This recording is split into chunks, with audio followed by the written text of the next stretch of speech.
isn't that what Dante is really aiming for? Is first to see the heart as it is and to purge it so that it is pure and strong and great, capable of loving God and others well, capable of seeing God. The mountain is threefold. First group, those who love what is wrong. Second group, those who love insufficiently. Third group, those who love excessively. And this brings me to the point of this class, which is, what is purgation for Dante? Like, what is he doing? I mean, what's the point of the poem?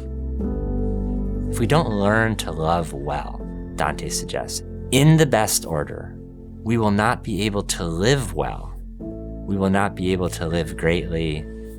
We will not be able to live actually as God wants the human being to live.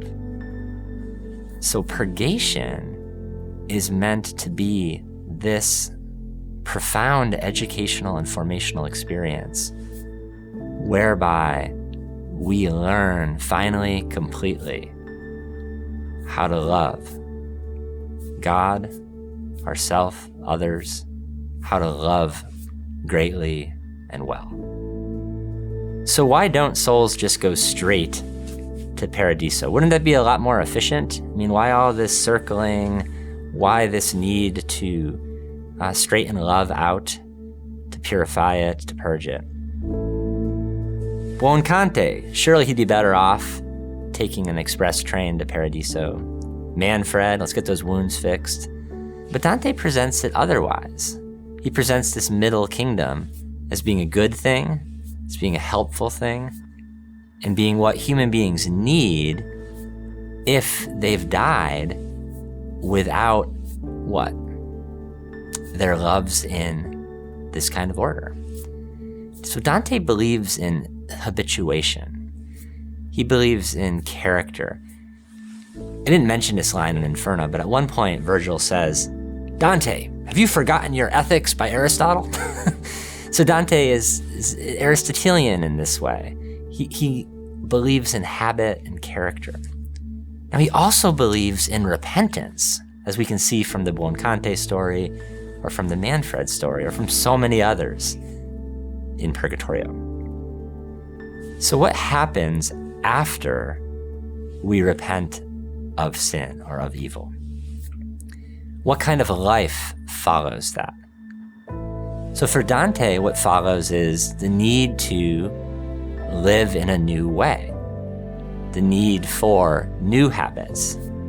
And that tends to be, on this earth, a struggle that follows and that requires time and effort and persistence and patience. And so too here in the middle part of the poem, the old habits of the soul, the old wounds, they need to be put aside. The wounds need to be healed. And the soul needs to become thoroughly habituated to that new life.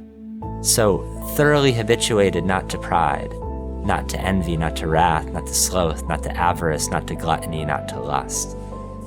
And in order to do so, the soul needs God's grace. The soul needs to want that. The soul needs time. And then the soul needs what happens on each of these terraces. And Dante presents purgation in a slightly different way on each terrace. It's very beautiful. You have prayer. You have art. You have a restoration of human relationships. So there's friendship on the mountain. There's community on the mountain. You're restored to relationship with other people that isn't proud, envious, wrathful. So this is purgation as Dante presents it. And this is what the soul needs to complete the process and be fit and ready to stand in the presence of God.